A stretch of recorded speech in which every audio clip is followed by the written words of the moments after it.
that. Thank you. All right.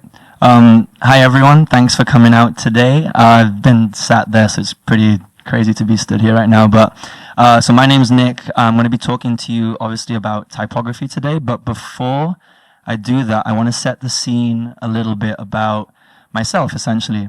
So this is me, I think, in 1998, judging by the 2 birthday candles. And this is my football birthday cake. And it's going to become a recurring theme through my talk, football, not birthday cakes, football. And so I'm from a place called Gibraltar. Raise of hands if you know where Gibraltar is. That's impressive, actually. Okay. Usually no one knows, especially in Canada. So for those of you who don't know, Gibraltar is a British overseas territory. It's located on the southernmost tip of Europe. We border Spain to the north, Morocco's to the south, and I find myself pretty far away from home today. So I've lived in Canada for 6 years. I've lived in Vancouver for 2 years. And I am a graphic designer and a creative director. So the work that I do, I split into, or can split into 3 different categories. I apologize for how bright this is. It's not so bright on my screen, but anyway. Agency work, freelance work, and pro bono work. So starting off with agency work, I work for an agency, a small agency based in Gibraltar. It's called Kenshō. I've been with them for 5 years, and I am the design lead. So I handle all of the creative for the agency. We focus mainly on brand identity creation, and I'm not really here to talk about the work that we do at Kenshō today, but I'm going to show you a bit of a sample of work that we've done over the past couple of years across a wide range of clients, and typography features pretty prominently across that work.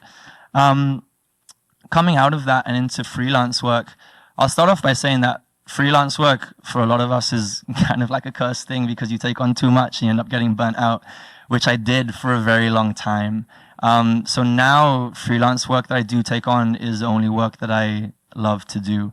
So this is work that I've done over the past couple of years with an events agency or events company in the UK called Della Disco, and they run music events in London and in Oxford, and they give me complete creative freedom when I design with them, which is why I design for them.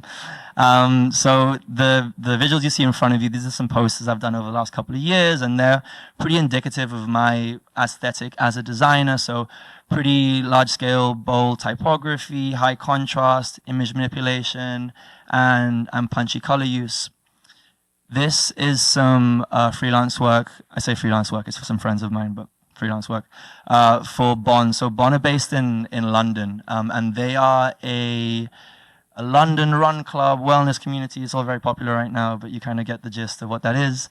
And so the aesthetic for them focuses on movement and on dynamism, and that comes to life through, once again, pretty big, punchy type, image play, vibrant use of color. So you kind of get an idea of the type of work that I do outside of the commercial lens of what I do at Kenshō. So the work that I do, and I presume the work that all of you here do as well, can fit into this Venn diagram somewhere. So you have work that you get paid to do, and then you have work that you love doing, and then we have this great bit in the middle, which I'm going to call the dream. And I'm not going to talk to you about me living the dream, because I don't. I'm going to talk to you about this, which is me not getting paid to do work that I love to do. And this is my pro bono work, and this is the work that I've done for the Vancouver Southsiders for the past year or so. Which brings me to the title of my talk, Designing for Community. So this story starts in 2023. So in 2023, my girlfriend and I decided to move. That's not my girlfriend, that's Will. But we decided, Will's girlfriend's there.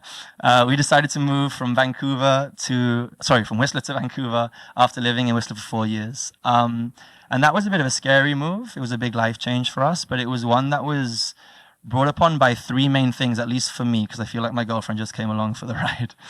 But the first thing was diversity, and I mean that in terms of the way that I spent my time. Whistler's a great place. I'm sure most of you have been at some point, but it's a place that's quite one-dimensional, and life revolves around a couple of things: skiing, mountain biking, and hiking. Outside of that, there isn't much else, right? So I wanted more in my life. I wanted to do more things. The second is arts and culture. Now, there is an art scene in Whistler, but it's a small one. It's not really the most inclined to football, which is why I wanted to come down here. And I wanted to be around creatives. I wanted to come to talks like today's talk and talk at today's talk, apparently. And the third is community. And this is the one that I felt like I was missing the most. And I don't mean that in terms of not having a community, because I had a great community of friends and people that I really loved, but more so in terms of a very specific community, bringing you back to the football from the very beginning. That's me kicking a football. A very specific community that I had loved or had been a part of in some shape or form my whole life. So I am a lifelong football fan, played football, watched football, supported football teams. And this formed a huge part of me, of who I was, up until I moved to Whistler, and then I didn't do much football stuff anymore. And so when we moved down to Vancouver, I obviously knew that the Whitecaps were here. I'd been to a few games, having lived in Whistler, and I knew I wanted to get involved and reconnect with this thing that I had neglected for 4 years. And so a week after moving to Vancouver, I and my girlfriend, who didn't want to go, got on a bus to Seattle to watch Vancouver draw 0-0 with the Seattle Sounders. It was a horrible game.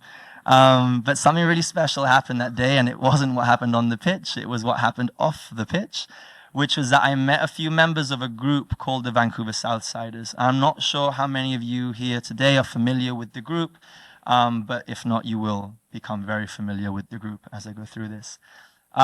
So the Vancouver Southsiders are what we call a supporters group. So what that means is it's an independent group, that meaning independent from the football club.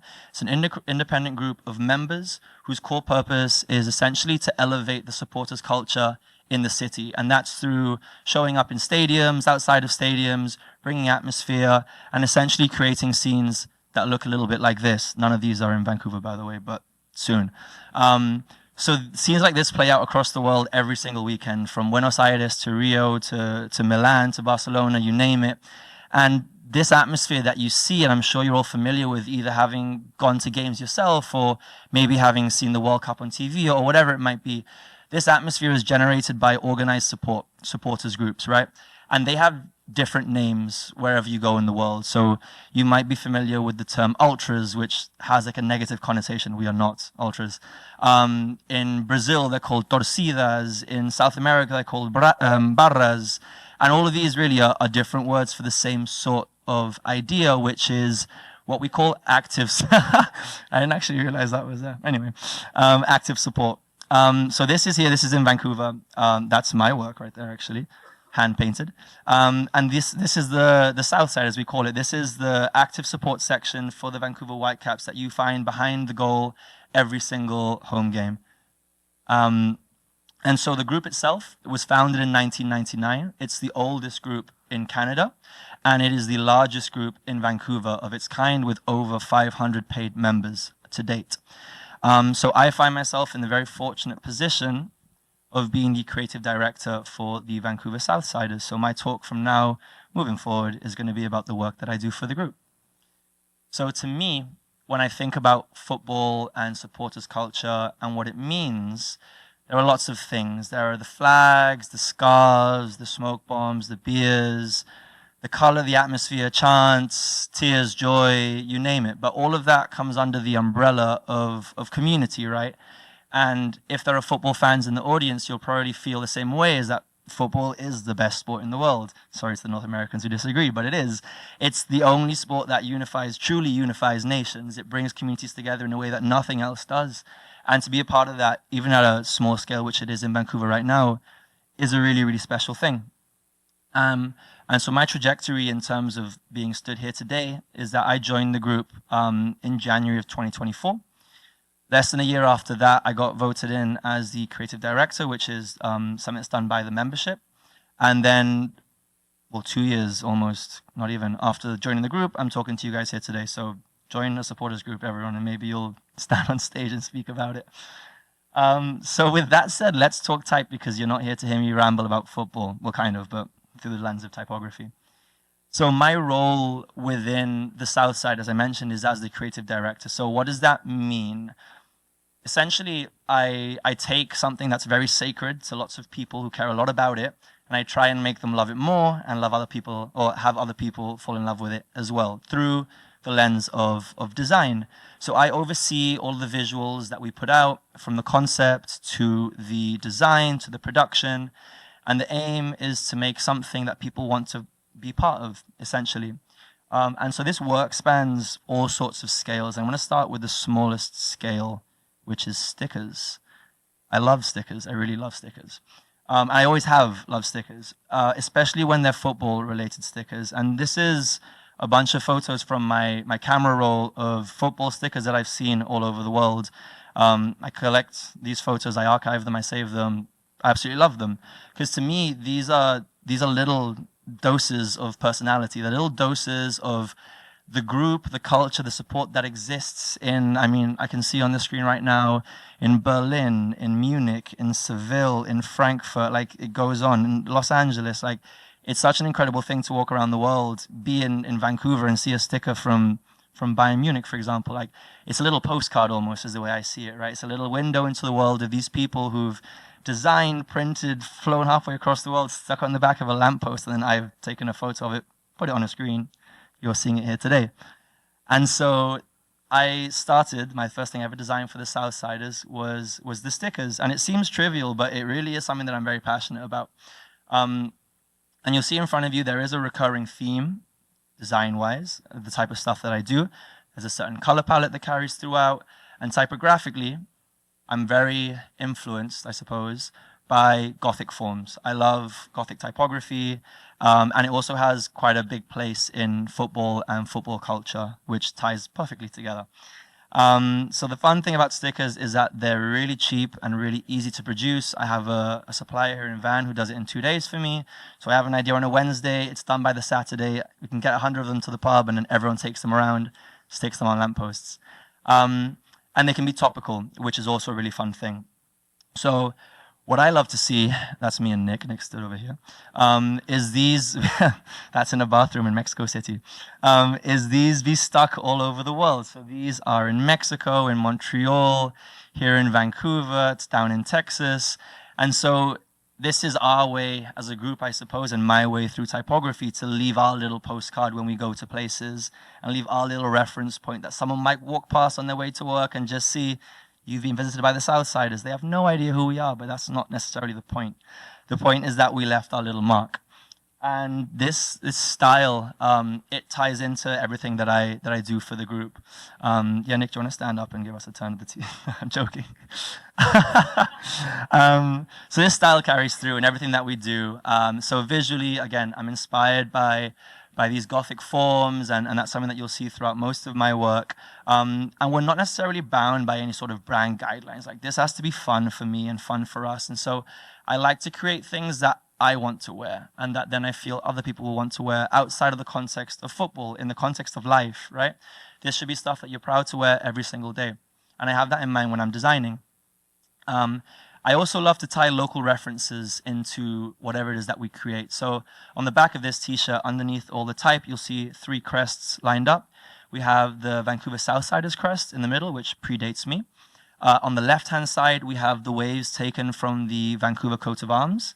And on the right-hand side, we have the axe, the oar, and the little crown taken from the City of Vancouver badge.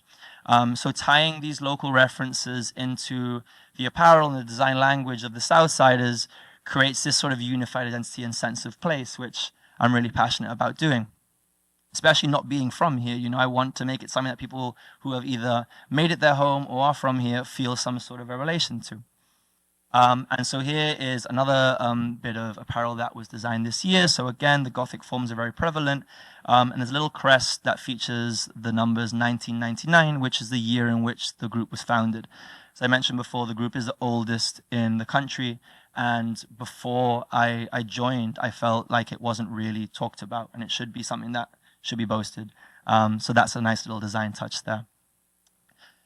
And so as anyone who has designed merchandise or apparel before will know, the best thing is seeing people wear what it is that you create. Because if not, it lives on a screen and it probably dies there as well. So seeing it out in real life in the world is the best feeling ever, especially when people choose that t-shirt as their sense of identity for a game. They have the option of wearing the club jersey. They have the option of wearing a black t-shirt. But when people choose to wear something which is a Vancouver Southsiders t-shirt, they're choosing in that moment to say, I'm part of this group, and that's where my identity lies. Not so much even in the club, it's more so with the supporters group, which is a crazy thing, I think, looking from outside, that you have more of a sense of community there, but it's really true. And so these photos we're taking in Mexico City and the other one in Seattle. So traveling quite far distances and then choosing that for a big game, for me is a little moment that means a lot. And so one of the things that I've been most proud, I think, of designing this year is what I'd refer to as like the most iconic thing a fan can wear, which is a scarf, especially within football. And this is my first year designing the scarves for the Southsiders. And we design a new scarf every year. So the design never repeats. They're always going to be different. And they come to represent that year. So this year we're doing pretty well. Hopefully this scarf represents a really good year. In terms of the design elements of the scarf, they're double-sided, feature Vancouver on one side, Southsiders on the other. And that same idea plays out again of bringing in references that relate back to the history of this club in these small little graphic devices. So Vancouver, for example, is bookended by the Douglas fir and the hoops of the Cascadia flag. On the right-hand side, again, the coat of arms from the city of Vancouver, 1999 on the sides, which if you wear the scarf the right way, reads 1999. If not, it reads 9919. But I can't control that. So, and then on the bottom it says Southsiders, and we have the crest. So again, same thing as with the t-shirts. Seeing people take these to games is one of the most special things, especially when they're having that much fun. That's a really good day. And so we, as I mentioned, we have over 500 members, and every member gets a scarf. So we've produced over 500 scarves this year. For context, we had 250 members last year, so we've more than doubled at this point. We did 3 different restocks, and it's great. It's an incredible feeling seeing people wear this in the pub, walking down Robson, in the stadium. And again, same sort of idea as with the t-shirts, you know? It's the fact that someone chooses this as the thing that represents them when they go to a game. And that sense of community is something that's really, really special with this group at this moment in time. And when it all comes together, it looks a little bit like this. And this is a video that was shot by a friend of mine. His name's Josh. And he has a very similar story to me. He's not from Vancouver. He's from the UK. And I found him on Reddit, actually, funnily enough. He's a normal guy, I promise. Found him on Reddit. And he was venting his frustrations about not being able to contribute creatively as a videographer to growing the game of football in the city, at least through a cultural perspective. And so I reached out, DM'd him on Reddit, it was all safe. And, we met up, and now he's working with us every single game to produce video content that serves us because it puts this sort of, you know, amazing bit of content together, but also serves him. He's going to have this played in the stadium on Saturday on the big screen after having told me last week he'd love a job with the Whitecaps. So there's no better, you know, portfolio piece than them having already used it. When it comes to large-scale displays, I love when typography is big and prominent. And so we also create a lot of banners and flags, all at different scales. And you'll see a repetition of the themes that I showed in the other visuals. And so it becomes this kind of circular identity that plays out across all sorts of touch points. And I'm speaking like it's a presentation to a client. No one in the Southsiders cares, but they don't know, essentially, right? It's this unified thing that subconsciously you end up associating with the group. And so some of these are hand-painted, some of these are printed, all of them are really type-heavy. We set them up at BC Place every other week. We take them away when we travel. And when you see them in the stands, every banner, every flag, they sort of layer, and they layer to create this cohesive identity that represents the group as a whole. And so my goal eventually is to make it the best looking section in the league, which I think we're doing pretty well with right now. But there are definitely other clubs that do it really, really well across the country and in the US as well.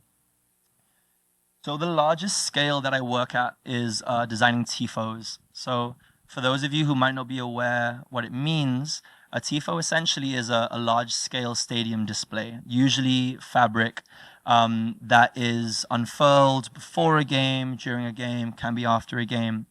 And so I've designed TIFOs for 2 years now for the Southsiders. I started last year and I've carried on this year.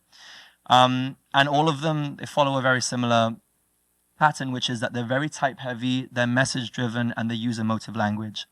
And the context for this one specifically is that we put it together for a playoff game against LAFC last season. I don't remember the score, but we beat them for sure. And I like to think the banner had a bit of a play in that. I think someone in an interview afterwards mentioned the banner. Anyway. This is one we did 2 months ago for the arrival of Thomas Muller. Now, I'm sure most of you here have some sort of awareness of who Muller is. World Cup winner, one of the biggest players in the world, chose to come to Vancouver. Really cool. And so we went with a Bavarian theme for this one. So he's Bavarian. We referenced the checks from the Bavarian coat of arms for the background, and then conveniently they like black letter typography, so use some of that as well. And the nice thing about Muller arriving is that there's lots of eyes on this club now, and through that there's lots of eyes on us as a supporters group and the way that we present ourselves, because essentially we are the visual support for the club. And that's what's taken all over the world and shown in images and videos. There's actually a documentary coming out, maybe 2 or 3 weeks, about the Whitecaps with a lens on supporters culture. So keep an eye on Copper 90 for that in a couple of weeks. And here's a couple more. The top one is a special one because that was my first design. And then that message is from the type designer. Wow, this might be the biggest Bradley on record, which is cool. I like that. And then the one below that was done before a semi-final game against Lionel Messi's Inter Miami. Beat them 2-0. Once again, banner probably took us over the line. Doesn't always go well, though. So this is one I designed, never made it out of my laptop, for a quarterfinal game against Pumas from Mexico. And it was declined for inciting violence. So if you're going to design a TIFO, don't use blood or Grim Reapers because you're not going to be allowed to put it in the stadium. For me, though, I think the most beautiful thing about it isn't even putting it out in the stadium. It's the fact that these are done by hand and done by people who could not care less about typography or design, but they could care about their football team and the group of people who they go to watch games with. So these take hours to do. This was done at Strange Fellows Brewing. We were actually doing one last night, which we're going to unfurl on Saturday, the biggest one we've ever done before. 2 75 feet by 10 feet tall banners hung from the second tier and a mosaic down the bottom of the stadium. So if you're coming to the game, have a look. So yeah, we sew these, we trace them, we paint them, we deploy them all by hand, all self-funded, all for 90 seconds, and probably not even on TV. But anyway, the point isn't so much that it doesn't get on the broadcast, but more so that it's a really beautiful expression of community, which sounds quite a romanticized way of saying it, but it is very true. It's worth it. It makes the process worth it. And you end up in these sessions where you'll have a group of 15 people, age range 20 to 60, sat around with paintbrushes and having genuine conversations outside of the context of a football game, which I honestly find to be the nicest thing about this community, is that I meet people that I never would have run into in other walks of life, and they end up becoming friends and very close friends at that. So that kind of pulls me around to the title of my talk again, which is Designing for Community, right? So why do I do this? We established I don't do it for any money, obviously. I don't do it for my portfolio really either. I do it for the people and for the community that I've met and who've made me feel very welcome and like I have a purpose in this city. I'm able to contribute positively to a football culture which is very young. I mean, not young in terms of it's existed for 50 years in Vancouver, but it's young in that it's still kind of growing. It has a lot of room to grow. And I feel, a tremendous honor to be able to do that for the people who care about it as much as they do. So it brings me to a closing thought, a very romantic closing thought, which is that we live in a world which often focuses on the monetary value of what you do. And we have to eat. Yeah, 100%. I just want to say it, right? But it can be really, really rewarding to do things purely for the love of it. And as creatives, I think we lose that at a certain point along the way, is that you start off creating because you love it, then you create because you earn money, and then you maybe end up hating it down the line. And everyone has different circumstances in which they are able to do this, and I get that not everyone has the time, but if you do, as a creative, have the time and you're able to contribute to some community or cause in any way, big or small, from my experiences, I promise you, it's going to pay you back in lots of ways that money can't. Thank you very much.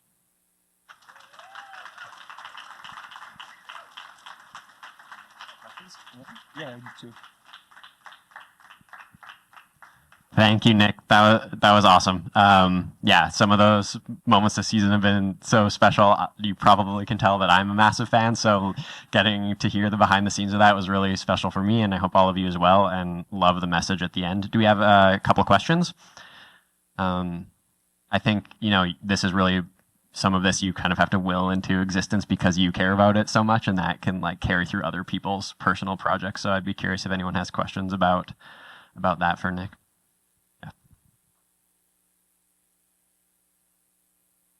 Thanks very much. Thanks very much for a great talk. My name is Steve, and I have a quick question. How did you become creative director for the Southsiders? You just said you became creative director. We're really curious how that moment came about. So it's done on a vote, and it kind of comes back to willing things into existence. I just wanted to contribute, and I remember when I first went to meet up with the group, they had an official meeting where if you wanted to volunteer, you could go to the pub and kind of say, hi, I'm Nick, I can do this. And I was terrified of doing it because I didn't know these people, right? So I walked out my front door, I almost turned around and went back, but I didn't, kind of fought the urge. And went and met up and then found that they were really receptive and they wanted creative help. So I started just doing it as a member. And then after that season ended, at the end of the season, they do a vote where all the members have the ability to vote for who they want to form the board for the next year. So I was asked by some of the membership to run for the creative director role, and then I got that in the vote, essentially, yeah. You have one more question? Yeah. Sorry.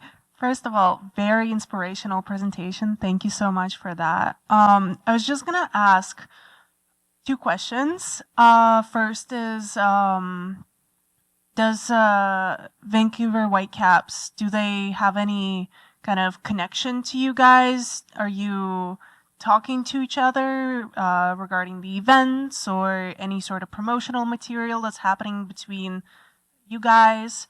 And a secondary question is more so just, where do you make your stickers? So to answer the first question, we're independent. So we are financially independent and we operate independently from the club, but we do have a close contact with the front office. So they obviously have to facilitate us doing all of these things.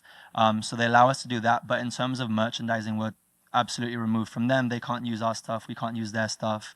We work very distantly in that sense. And then to answer your question, there is a guy, his name's James, and he runs Good Life Studios. Good Life Studios, I think. And he's on Main Street at the kind of top of Main near Science World. He has a little shop and he does our screen printing and our stickers, and he does them very well at a good price. So big up, James.